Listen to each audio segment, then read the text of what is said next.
Hey everyone, it's Steve from the garden. In today's video I'm going to be setting up a new Johnson Su Bioreactor. Now a couple big differences between the Johnson Su and a hot composting system is that, hot composting system, you're tending to rotate or flip the materials back and forth, stir them up and keep the pile hot as it breaks down. So you're putting a lot of work into it every time you flip it over. With the Johnson Su, all the work really goes in the very beginning, and then other than adding water to it as it needs it, nature takes care of the rest. So it's a very lazy way of doing composting, and that's an aspect I really like about it. Now, another real important difference here is that the Johnson Su is a fungal dominated compost versus a hot composting system, which is bacterial dominated. And for healthy soil and for growing your plants, you really need a mix of the two. But anyways, let's get started and I'll show you what we're doing. Here's the bin I'm going to be filling up. Now, if you've watched some of my other videos, you might have seen this bin before.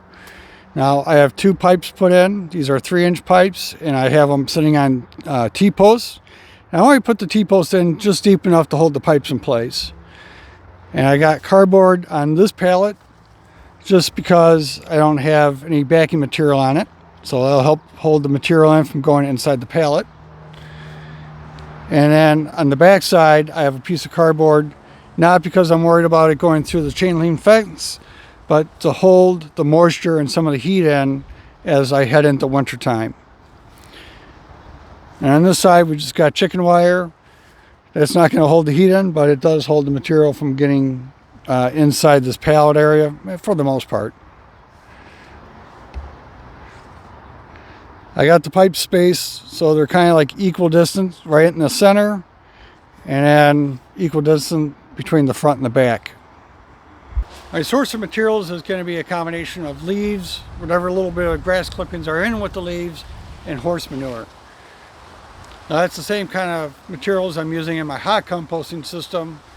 It's that, again, this is like a lazy way of doing everything. So these two bins here, they're filled up with the leaves, and then I have a load of horse manure I already picked up. So let's start layering all this stuff together as we start filling this bin. The leaves are pretty dry, so I need to really water this down real well. And then I'll do a layer of horse manure after this.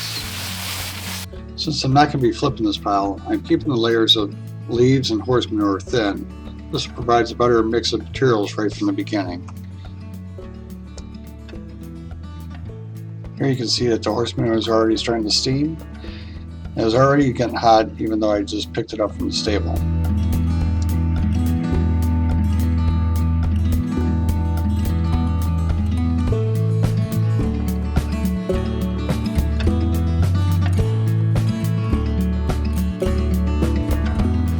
Now that the bin is about half full, I added a layer of mature compost in here to kind of inoculate the pile and get that, microbial life started in this pile. With the bin now getting up to the 2/3 level, and I'm gonna have to start putting the front pallet in place. I add one more little layer of mature compost, again to introduce biology into the pile. The bin is getting close to full, and I'm running out of daylight for today. So I have a little bit of horse manure and leaves I'm going to continue putting on. But once I run out of the horse manure, I'll wrap it up for today, and I'll have to finish it off tomorrow. My intention was to finish filling up the bed the next day, but that didn't happen because it was raining. So I'm going to have to finish filling this up over the weekend. But since it's been a couple days since I filled this up, take a look at the temperature now, and it's right at 160 degrees. So our temperature is really looking good at this point. With that temperature reading I took when I got home from work, and we hit that magical number of 160 degrees Fahrenheit, so it's really awesome. Now going forward, this weekend I will go back to the stable, get some more horse manure so I can finish topping off the bin with leaves and horse manure. And when I do that, I'll put the pipes back in place, mound all that material up, and I'll probably even overfill it a little bit in the center, just because as the material breaks down, it'll drop down below the level of the pallets. And the real beauty of doing the Johnson Su is that once the bin is built, you don't really have to do anything other than making sure it has water. Once springtime rolls around, I will introduce worms into this bin so that they can contribute to breaking down the material that's in there and adding their castings to it, enriching finished compost. On Wednesdays, I release my worm farming videos, and it's from my indoor worm bin is where some of these worms are going to come from that I'm going to put into that pile. So if you'd like to follow along, check in on the Wednesday videos. So until next time, I hope you enjoyed, hope you got something out of this, and we'll see you on the next one.